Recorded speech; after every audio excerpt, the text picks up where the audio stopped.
अस्सलाम वालेकुम, मैं हूं अलीना शिगरी।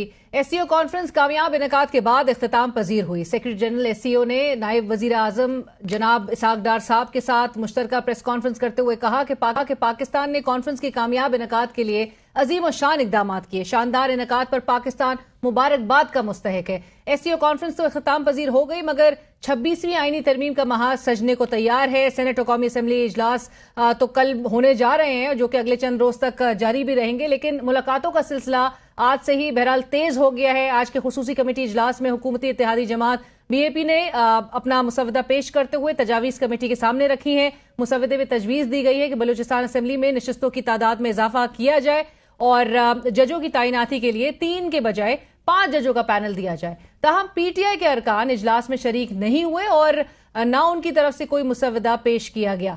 इजलास कल दोपहर 12:30 बजे तलब किया गया है, जबकि वफाकी काबीना का इजलास कल दिन 1:30 बजे तलब किया गया है। इम्कान है कि इजलास में 26वीं आईनी तरमीम की मंजूरी दी जाएगी और मंजूरी के बाद आईनी तरमीम को पहले सेनेट और फिर कौमी असम्बली में पेश किया जाएगा।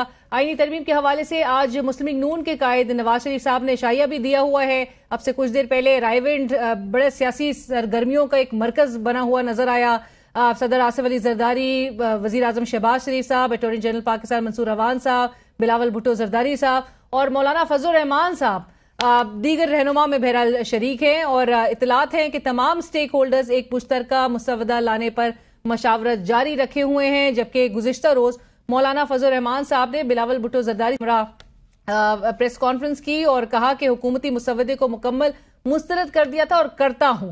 पीपल्स पार्टी ने हमारे मुसवदे के करीब करीब एक मुसवदा तैयार किया और जहां हमारा थोड़ा फर्क था उसको खत्म कर दिया गया था। हम 2 पार्टियों का ड्राफ्ट पर इत्तिफाक हो गया है। इस्लामाबाद में पीटीआई की क़ियादत से भी मुलाकात करूंगा, साथ में मेरा राब्ता है। हमारी ये कोशिश होगी कि इस बिल में इस तरह का इत्तिफाक राय पैदा किया जाए कि उसे एक मुत्तफ़क़ा आईनी तरमीम समझा जाए। मुलाकात के बाद बिलावल भुट्टो जरदारी साहब भरपूर एतमाद में नजर आए। मीडिया से बात करते हुए कहना था कि जेयूआई और पीपल्स पार्टी का इत्तेफाक हो गया। आपको खुशखबरी देता हूं, मौलाना आईनी तरमीम के हक में वोट देंगे। आज का तफसीली मुलाकात के बाद मैं पुरउम्मीद हूं कि इंशाअल्लाह ताला ये कंसेंसस जो आज पाकिस्तान पीपल्स पार्टी और जेयूआई के दरमियान बना है, हमारा उम्मीद है कि जो वो खत्मी आखिरी बिल जो असेंबली से पास होगा वो इंशाअल्लाह ताला हमारा ही कंसेंसस उस बिल की फाउंडेशन बनेगा। तो मौलाना साहब के नुक्ते नजर में तब्दीली कैसे आई है, ये मुअम्मा अभी हल होना बाकी है, क्योंकि पहले तमाम जमातों की सियासी क़यादत मौलाना साहब के पास पेश हो रही थी, लेकिन अब मौलाना साहब खुद हुकूमती जमातों से जाकर मुलाकात कर रहे हैं। हालांकि अभी चंद रोज कबल ही मौलाना साहब ये कह रहे थे कि इस पार्लियामेंट को आईनी तरमीम पास करवाने का मैंडेट ही नहीं है। इस किस्म की पार्लियामेंट से इतनी बड़ी आईनी तरमीम कराना नाइंसाफी होगी। पार्लियामान की तो ये पार्लियामान तो इतनी बड़ी तरमीम का हकदार नहीं। पार्लियामान का वो मैंडेट नहीं है कि वो इतना बड़ा काम कर सके। इस जाली किस्म के पार्लियामेंट से इतनी बड़ी आईनी तरमीम कराना ये बजाते खुद एक नाइंसाफी। नाज़रीन, तहरीक इंसाफ को खदशात हैं कि पार्लियामान में आईनी तरमीम का बिल पास कराने के लिए हुकूमत प्रोपेगेंडा करके पाकिस्तान तहरीक इंसाफ के अरकान असेंबली में बदएतमादी फैलाना चाहती है। सेनेट में कायदे हज़्ब इख्तिलाफ जनाब शिबली फराज साहब इस बारे में उनका क्या कहना है, आइए आपको सुनवाते हैं। ये प्रोपेगेंडा इसलिए किया जा रहा है कि जो पाकिस्तान तहरीक इंसाफ है उसके सेनेटर्स में, उसके एमएनएज में एक बदएतमादी फैले। जितने भी सेनेटर्स हैं, एमएनएज हैं, वो खान साहब के नाम पे इलेक्ट हुए। खान साहब के खिलाफ वोट डालना, वोट बेचना उनको न कौम माफ करेगी और न उनको माशरा माफ करेगा। पाकिस्तान तहरीक इंसाफ के सेक्रेटरी इत्तलात जनाब शेख वकास अकरम साहब ने सोशल मीडिया पर एक वीडियो पैगाम जारी करते हुए कहा कि ओन चौधरी साहब डिप्टी चेयरमैन सेनेट और बाकी जो पीपल्स पार्टी के सेनेटर्स हैं, उन लोगों की कॉल रिकॉर्डिंग्स इनके पास मौजूद है। बड़ी बड़ी ऑफर्स उनकी जानिब से की जा रही है और ये भी कहा गया कि वो कॉल रिकॉर्ड्स जो है वो जल्द मंजर आम पर लाया जाएंगे। ओन चौधरी साहब है या डिप्टी चेयरमैन सेनेट है या पीपल्स पार्टी के सेनेटर्स हैं, मैं ये बात आपको याद कराऊं कि जिन जिन लोगों को टेलीफोनों के ऊपर आप धमकियां देते रहे हैं, आपके कॉल रिकॉर्डिंग्स भी जो है वो मौजूद। तो टाइम आने पे ये सब कॉल रिकॉर्डिंग्स जो है वो आपके साथ शेयर करेगी पार्टी। हम बिल्कुल पीछे नहीं रखेंगे। और नाज़रीन, आप सुन रहे थे सेक्रेटरी इत्तलात जनाब शेख वकास अकरम साहब जिस तरह से कह रहे थे कि ओन चौधरी साहब और डिप्टी चेयरमैन सेनेट साथ साथ पीपल्स पार्टी के सेनेटर्स पे भी इल्जाम आयद किया जा रहा है। کہ ان کی کال ریکارڈنگز موجود ہیں، وہ کالز کر کے باقاعدہ طور پہ دھمکیاں دے رہے ہیں اور بڑی بڑی آفرز جہاں پر شیخ وقاص صاحب کوٹ ان کوٹ کہتے ہیں کہ 80 کروڑ سے ارب روپے تک جو ہے وہ آفر کیے جا رہے ہیں صرف اس لیے کہ اس آئینی ترمیم کی حمایت میں لوگوں کو توڑا جا سکے.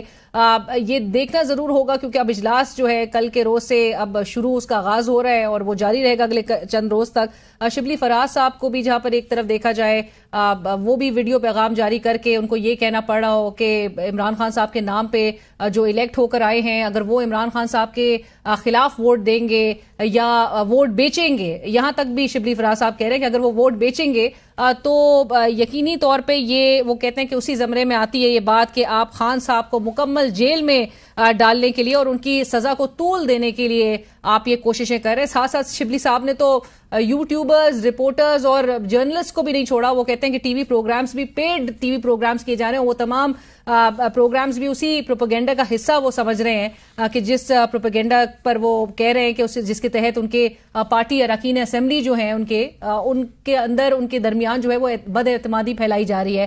لیکن یہ بد اعتمادی جو خبریں سامنے آتی ہیں جس میں پاکستان تحریک انصاف کی کور کمیٹی کے اجلاس کی جو ڈیٹیلز شیئر ہوتی ہیں جس میں یہ بتایا جاتا ہے کہ علی امین گنڈاپور صاحب ایک طرف حماد اظہر صاحب اور دونوں آمنے سامنے اور دونوں ایک دوسرے پہ شخصیات الزام لگا رہی ہوں، ایک دوسرے پہ جو ہے وہ کہہ رہا ہو کہ آپ غائب ہو جاتے ہیں تو دوسری شخصیت ایک پہ کہہ رہی ہو کہ آپ روپوش ہو جاتے ہیں. سو اس قسم کی خبریں بھی آ رہی ہیں تو سب میرے خیال سے دیگر ایلیمنٹس پر الزام نہیں عائد کر دینا چاہیے. پارٹی کو یہ بھی دیکھنا چاہیے کہ بد اعتمادی پیدا ہو کیوں رہی ہے اور یہاں تک کہ پاکستان تحریک کے جو بانی چیئرمین ہیں عمران خان صاحب، ان کی بہن آپ سے کچھ دیر میں ہمیں جوائن بھی کریں گی، وہ کتنا اعتماد کر رہی ہیں، کتنا اعتبار کر رہی ہیں پاکستان تحریک انصاف کی قیادت پر.